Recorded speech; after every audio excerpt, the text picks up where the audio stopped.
All right. Well, good afternoon. My name is Kelsey Bradshaw, and I just wanted to let y'all know kind of what my role is as a counselor. It's just kind of help guide y'all to what y'all want and your goals and your outcome. But I just kind of wanted to get to know y'all a little bit today during this initial session. Just know, what y'all say in here is safe in this environment unless you plan to do harm against yourself or others. But I just want to first let y'all introduce yourself. So go ahead. Okay. Well, I'm Roland Fowler. They call me Coach. I coach defensive line at East Ryan High School. I also do the ALC coordinator. It's called Alternative Learning Center. It's kind of like in-school suspension, but I also help work with the seniors and helping them with their graduation projects and helping them fulfill all their requirements to graduate, and kind of work with problem kids too. So it's kind of wear many different hats. That's pretty much what I do now. But I love coaching football. Love it. Okay. And I'm Judy, and I have been teaching Spanish at the high school level for over 30 years. Okay. And you? I'm Jarrett. I deliver import wine and import beer in Charlotte, North Carolina. All right. So now that I kind of have a idea of who y'all are, I kind of want to know what your role is in this family. So if you could tell me a little bit about what your role is and what that consists of.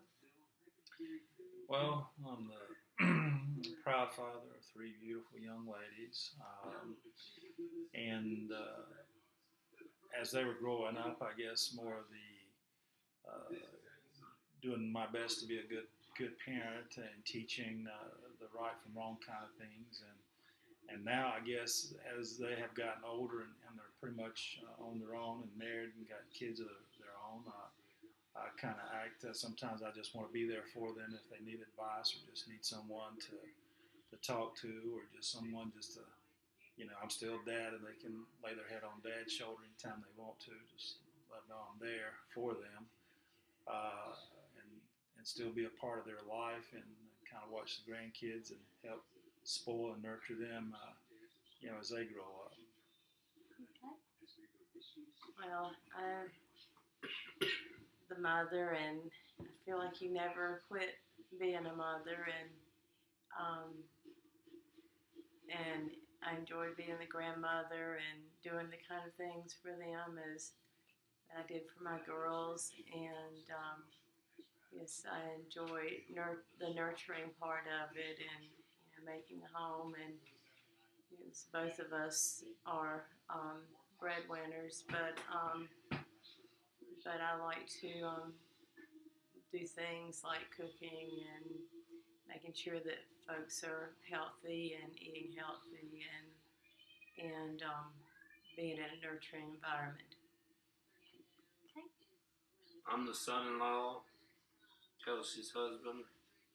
I got a little bit rougher than the other two brother-in-laws because I got the baby. I guess my role is doing a lot of work, outside work. Being a little bit younger, I got a strong back. That's about it. So you do that at your house, but you come in. Is that what you're saying? But I mean, I enjoy to work. Okay. Yeah. Alrighty. So since we kind of have that, I just kind of wanted to get an idea of why I came here. So whose idea was it to come in today? I guess it was a mutual understanding. It's kind of we both decided, we finally talked something out and agreed on it together. I guess it was something that a mutual understanding, and for all three of us, more or less. Okay, well that's obviously a positive that y'all are able to agree. It's not one person trying to come on their own and bringing in another one. So that's a good sign of communication and able to do that. Have y'all had any previous counseling? No. No. Other than when we got married many years ago, 38 years ago, that was a requirement to get married by the Methodist Church. Yeah. So how'd you know to seek family? Well, there's information all over the place on brochures and community things and on the web. Alright. So we'll just get down to it now. So what brings y'all in here today? Well,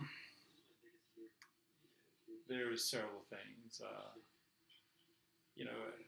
One, and we have talked some about it, but as you get older, there's, you're very appreciative every day that you have, and as you get older, you want to kind of play out your bucket list, I guess. There's things that I haven't quite done, or we haven't quite done. Yes, we've had opportunities and we've done things growing up, but there's other things that I'd like to do. I'd like to eventually, in the next several years, to be able to retire and fulfill some of those things on the bucket list, and still work some part-time and still do some of the things that I enjoy doing at work, as a part-time basis, but not a full-time basis. Because, like I say, as you get older, there's things, like I say, you're very appreciative every day you have, and that you don't have to go wide open all the time, or you don't have to feel, because I retired from one profession. I was a regional manager or regional vice president for an insurance company for about 20 some years, and I put my heart and soul in it for those 20 some years, and there was moments as far as income wise, it was a great career opportunity, but in the business world today, you're not you're more like a number. It's not what you've done over the last 20 years. It's what you've kind of done for me today. And I've always, growing up, the thing I guess that motivated me more so than anything is for somebody to tell me that I couldn't do something or I couldn't accomplish anything. And that's when I guess I was determined to do more than anything to prove them wrong. That's when I had an opportunity to coach football and go back, even though I took a heck of a cut pay getting into the school system.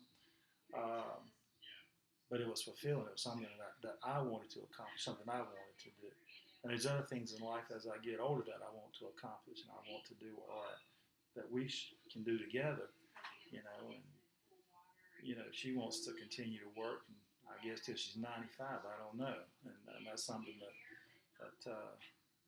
we have a disagreement on, something that we've got to decide. Well, I enjoy working. I like what I do, and I'm not ready to quit doing the things I enjoy doing. And I usually try to leave 2 months out of the year open to do things, and so I feel like that's plenty of opportunity. In this economy, you're not always guaranteed to do the things that you want to do, or to be able to find the kind of work that you want to do. And I feel like if I'm in a job that I enjoy doing, then I need to continue doing that. And I feel like 2 months off is a time to renew and do things that you want to do. Okay. Jeff? I'm here for the communication side of things. I'm kind of lack on the communication skills, so just kind of taking bits and pieces from these guys. They're a good, tight-knit group. And I guess coming up, I was kind of raised in the southern, little bit kind of ways, where sometimes communication's not always there. And just learned a lot from them. So I can take this and better myself. Alrighty, so when did y'all, what kind of hit the head to make y'all decide to come here?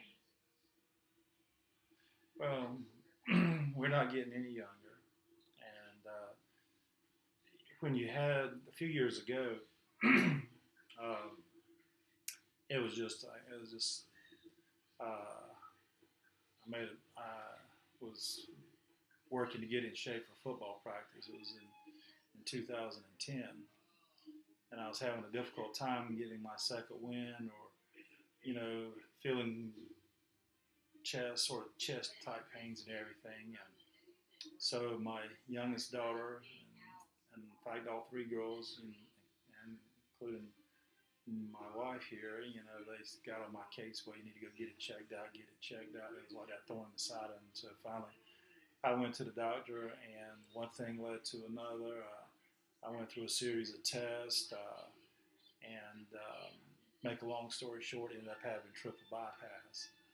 And that kind of woke me up there. That even at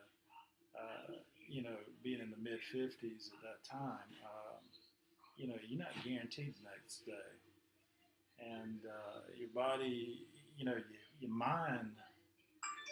mind might can tell you that you can accomplish and do anything, but as you get older, your body doesn't kind of respond. I mean, when I was in my mid-teens, or late teens, or early 20s, when I was in college and playing sports and stuff like that, I could run a 4.5 40. Now I do good if I can make it in 20 seconds. I mean, because it doesn't keep up. My mind might tell me I could do it in 4 or 5, but the body just doesn't keep up with it. And like I say, and then Judy, my wife, she had surgery done this past year, and we were very fortunate to. Even in 2010, when I had my triple bypass, there was no damage to my heart, but I was a ticking time bomb that it could have happened. And the doctor, brought it to all of our attention that it could have happened. But very fortunate that it didn't happen. There was no damage to the heart. But when you got 3 of your major veins clogged, it was heading in that direction. And the outcome's not that good. Uh, and I feel very fortunate and blessed that that's all it was. I feel, and then Judy, she had liver surgery done this past year, and she was very fortunate because it could have went one way or the other. And like I said, we want to be able to do the things we want to do, but I feel like we don't have to go at such a full pace. I mean, you can still do some of the things as far as work part-time or whatever, but, we're okay. We've made it. We've made it this far. For 38 years, we've made it, and we continue to make it. Um, you know,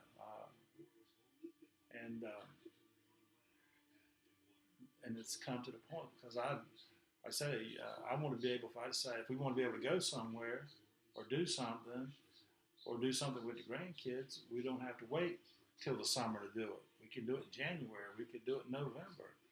I mean, we could say it's time to go, and we can go. If they call and say we'd like to have y'all here for this, we can go. And we just have to answer for ourselves. And of course we don't quite see eye to eye on that. That's true. I don't really know that I want to go anywhere in January. I like to stay at home. You might take up snowboarding. No, I have enough problems with broken bones. I don't think I need that. Well, it seems like y'all do have some positive qualities here. There is some communication and agreed upon that you both agreed to come here, and it seems y'all both enjoy what you enjoy doing right now, but it kind of seems that you see your past experiences as life-changing, and you kind of want to live in the moment and hit your bucket list, and it kind of seems like you want to take those and keep growing in your field. So, we definitely can create some good goals and ways to work through this. But I just want to appreciate y'all coming in today. Yeah, well, we got Jared right here that we're working with too, and he's making progress in his communications, and he's making progress at his work. You know, and he Growing just in that. he just got to continue to believe in himself, and I think that's one of the key things that we kind of tied and brought him into the picture as well, because you know, Family's important. the family's important, the support's there, the confidence level, building your confidence, and not letting people tell you that you can't accomplish, because you got to believe in yourself first, and if you got support backing you, then that means a lot, and that's the reason why we brought him along as a tag along, because you know, if you don't have that support, it's not going to happen. Right, and that's one other positive thing